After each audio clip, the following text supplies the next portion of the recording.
Vineeth Sreenivasan direct ചെയ്തിട്ടുള്ള കരം cinema കണ്ടു കഴിഞ്ഞു. വൈശാഖ് സുബ്രഹ്മണ്യൻ, വിനീത് ശ്രീനിവാസൻ രണ്ടുപേരും ചേർന്ന് പ്രൊഡ്യൂസ് ചെയ്ത മൂവിയാണ്. നോബൽ ബാബു തോമസ് ആണ് തിരക്കഥ ചെയ്തിട്ടുള്ളത്. കൂടുതലായിട്ടൊന്നും പറയാനില്ല. ഇത് പക്ക തിര സിനിമയാണ്. 2013 ധ്യാൻ ശ്രീനിവാസനെ നായകനാക്കി ഇതേ വിനീത് ശ്രീനിവാസൻ ഡയറക്റ്റ് ചെയ്ത മൂവിയാണ് തിര. അതിനകത്ത് എന്താണോ പ്ലോട്ട് അത് തന്നെയാണ് ഇവിടെയും കാണിക്കുന്നത്. സെക്സ് റാക്കറ്റ്, അതിനകത്ത് പെട്ടുപോയ പെൺകുട്ടികള്, അവരെ രക്ഷിക്കാൻ വേണ്ടി പുറമേന്ന് കുറച്ച് പേര് എഫേർട്ട് എടുക്കുന്നു. അവരെടുക്കുന്ന പ്രശ്നങ്ങൾ, അവരെ ഏറ്റെടുക്കുന്ന കുറെ അധ്വാനങ്ങൾ, അത് ഇത് ബുദ്ധിമുട്ട് കാര്യങ്ങളൊക്കെ രണ്ട് സിനിമയിലും ഒരുപോലെ കാണിക്കുകയാണ്. കഥാപശ്ചാത്തലം, കഥാസന്ദർഭം, കഥാപാത്രങ്ങൾ, അതിലൊക്കെ മാറ്റങ്ങൾ വരുന്നുള്ളൂ. അല്ലാണ്ട് നോക്കുകയാണെങ്കിൽ രണ്ടും ഒന്നാണ്. അപ്പൊ ഞാൻ ചിന്തിക്കുന്ന എന്താ അറിയോ, നമ്മുടെ വിനീത് ശ്രീനിവാസൻ എന്ന് പറയുന്ന ഡയറക്ടർ എവിടെയാണ് നിൽക്കുന്നതെന്നാണ്. പുള്ളിക്കാരൻ ഇപ്പോഴും 15 വർഷം പുറകിലേക്കാണ് പോയിട്ടുള്ളത്. അതായത് ഓരോ സിനിമ ചെയ്യും തോറും പുള്ളിക്കാരന്റെ ഗ്രാഫ് ലെവൽ എന്ന് പറയുന്നത് കുത്തനെ താഴേക്ക് പോവുകയാണ്. കൃത്യമായിട്ട് അങ്ങനെ തന്നെ പറയേണ്ടി വരും.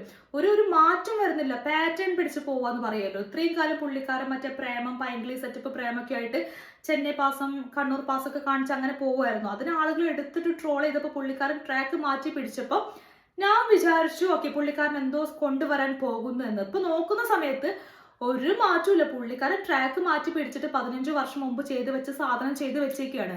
അപ്പോഴും പുള്ളിക്കാരൻ പാറ്റേൺ പിടിക്കുക ചെയ്തത്. അപ്പൊ ഇതിനകത്തൊക്കെ എനിക്ക് മനസ്സിലായ ഒരു കാര്യം എന്താന്ന് വെച്ചാൽ പുള്ളിക്കാരനൊരു ഫാന്റസി ഉണ്ട് പ്രണയത്തെ കുറിച്ച്. പ്രണയം പൈങ്കിളി ആവണം, പ്രേമത്തിന്റെ ആ ഒരു പൈങ്കിളി സെറ്റപ്പ് പുള്ളിക്കാരന്റെ ഫാന്റസിയാണ്. അത് എല്ലാ സിനിമയിലും കൊണ്ടുവരുന്നു. സൗഹൃദത്തെ കുറിച്ച് പുള്ളിക്കാരൻ ഒരു ഫാന്റസി ഉണ്ട്, അത് എല്ലാ സിനിമകളിലും കൊണ്ടുവരുന്നു.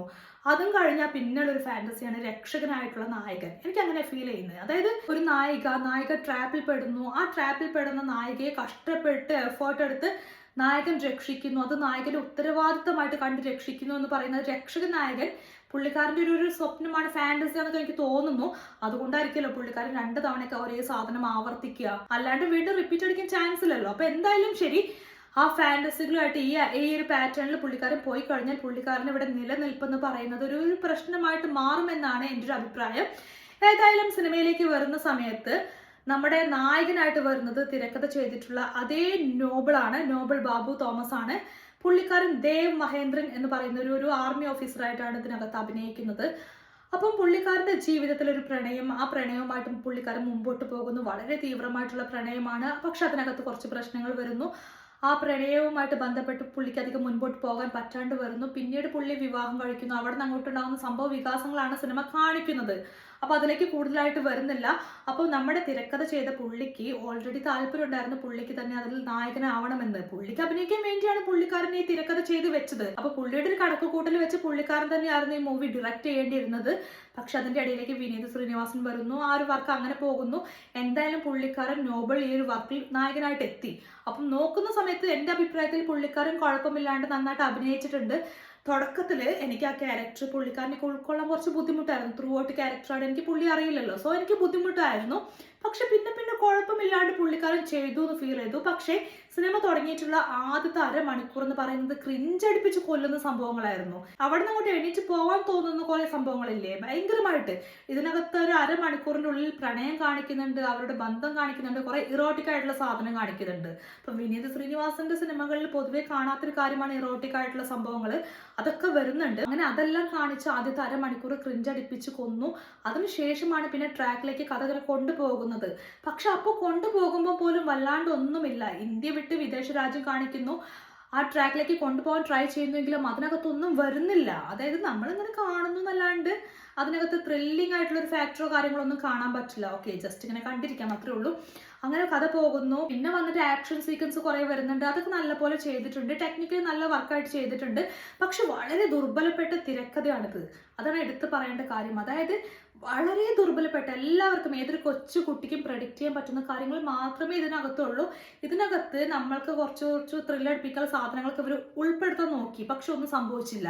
അതായത് ഇപ്പൊ നമുക്ക് മുൻകൂട്ടി അറിയാം, ഓരോ സാധനങ്ങൾ കാണിക്കുന്ന സമയത്തും ഓരോ സീൻ കാണിക്കുമ്പോഴും നമുക്കറിയാം ഇതൊക്കെ എന്തിനാണ് കാണിക്കുന്നതെന്നും ഇതൊക്കെ എന്ത് സംഭവിക്കാൻ പോകുന്നതെന്നൊക്കെ നമുക്ക് പ്രഡിക്റ്റ് ചെയ്യാൻ പറ്റും. സോ അതിനകത്തും ഒന്നും ഫീൽ ചെയ്തിട്ടില്ല. അങ്ങനെ അങ്ങ് കഥ പോവാണ് ചെയ്തിട്ടുള്ളത്. പിന്നെ ഇതിനകത്ത് എനിക്ക് ഏറ്റവും മോശമായിട്ട് ഫീൽ ചെയ്ത ഒരു സംഭവമായിരുന്നു നായികയായിട്ട് വന്നിട്ടുള്ള 2 പേരുണ്ട്.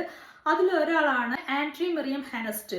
ഇതിനകത്ത് സന എന്ന് പറയുന്ന ഒരു ക്യാരക്ടറാണ് ചെയ്തത്. പുള്ളിക്കാരിയുടെ പെർഫോമൻസ് വളരെ ബോറായിരുന്നു. അതായത് പുള്ളിക്കാരിക്ക് ക്യാരക്ടർ ആവാൻ പറ്റുന്നില്ല. പുള്ളിക്കാരിക്ക് അനുഭവിക്കുന്ന കഥാപാത്രം അനുഭവിക്കുന്ന അവസ്ഥ വെച്ചിട്ട് നന്നായിട്ട് അഭിനയിക്കാനുണ്ട് പുള്ളിക്ക്.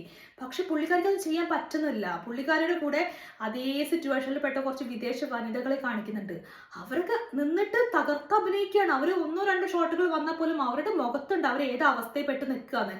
അവരുടെ കൂടെ നിൽക്കുന്ന സമയത്ത് ഈ പുള്ളിക്കാരി ഇങ്ങനെ നിർവികാരതയോട് കൂടി നിൽക്കുകയാണ്. മുഖത്തൊരു ഭാവം വരുന്നില്ല. കുറെ കൂടി നന്നായിട്ട് അഭിനയിക്കാൻ പറ്റുന്ന ആർക്കെങ്കിലും കൊടുത്തിരുന്നു എങ്കിലും നന്നായിട്ട് ചെയ്യുമായിരുന്നു. അത്രയും പെട്ട് കിടക്കുന്ന സിറ്റുവേഷനൊക്കെയാണ്. പക്ഷെ പുള്ളിക്കാരിക്ക് ആ ഭാവങ്ങളൊന്നും കാണിക്കാൻ പറ്റുന്നില്ല. അതേപോലെ തന്നെ രണ്ടാമത് മറ്റൊരു നായിക വരുന്നുണ്ട്, രേഷ്മ സെബാസ്റ്റ്യൻ. അതാണ് പുള്ളിക്കാരിയുടെ പേര്. എനിക്ക് കൊള്ളാം എന്ന് തോന്നിയൊരു പെർഫോമൻസ് ആട്ടോ. പുള്ളിക്കാരി നന്നായിട്ട് ചെയ്തിട്ടുണ്ട്. നല്ല രീതിക്ക് പുള്ളിക്കാരി ക്യാരക്ടർ ചെയ്തിട്ടുണ്ട്. പിന്നെ അതേപോലെ തന്നെ കലാഭവൻ ഷാജോൺ വരുന്നുണ്ട്, ബാബുരാജ് വരുന്നുണ്ട്. ബാബുരാജ് ഈ പറഞ്ഞ പോലെ കോമഡി പിടിച്ച് തന്നെയാണ് പോയിട്ടുള്ളത്. നെഗറ്റീവ് റോൾ ആണെങ്കിലും കോമഡിക്കായിട്ട് അങ്ങനെ അങ്ങ് പോയിട്ടുണ്ട്. അതേപോലെ തന്നെ ശ്വേതാ മേനോൻ, മനോജ് കെ ജി ഇവരൊക്കെ വരുന്നുണ്ട്. പിന്നെ വിനീത് ശ്രീനിവാസൻ സിനിമ ആയതുകൊണ്ട് തന്നെ പുള്ളിക്കാരന് പ്രണയമില്ലാണ്ട് പറ്റില്ല എന്ന് പറയുന്ന പോലെയാണ്. ഇതിനകത്തും ദിവ്യ പ്രണയമൊക്കെയാണ് കാണിച്ചിരിക്കുന്നത്. വളരെ മൂല്യമുള്ള, വളരെ എന്താ പറയുക, ദിവ്യമായ പ്രണയമൊക്കെ കാണിച്ചിരിക്കുന്നത്. അപ്പൊ പുള്ളിക്കാരൻ അവിഹിതത്തെ പോലും മനോഹരമായ പ്രണയമായി കാണിച്ച വ്യക്തിയാട്ടോ ഇതിനകത്ത്. അപ്പൊ അങ്ങനെ ക്യാരക്ടേഴ്സ് ഒക്കെ വന്നു പോകുന്നുണ്ട്. പക്ഷെ ഒരു കാര്യമില്ല, എല്ലാവരും വന്നു പോകുന്നു എങ്കിലും പ്രത്യേകിച്ച് ഒന്നുമില്ല ഇതിനകത്ത്.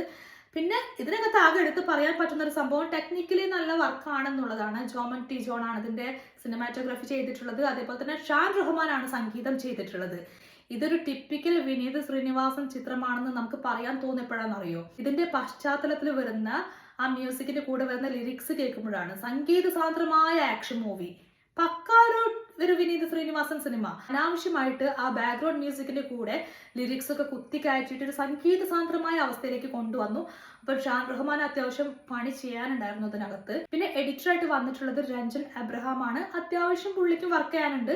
പക്ഷെ ഇതിനകത്ത് കാര്യമായിട്ടൊന്നും ഇല്ലാന്നേ. ഇതൊക്കെ ഉണ്ടെങ്കിലും ടെക്നിക്കലി നല്ല വർക്കാണെങ്കിലും വളരെ മോശം തിരക്കഥ. ഈ പറഞ്ഞ പോലെ പറഞ്ഞു പഴകിയ ഒരു സംഭവമായിട്ടാണ് വിനീത് ശ്രീനിവാസൻ വരുന്നത്.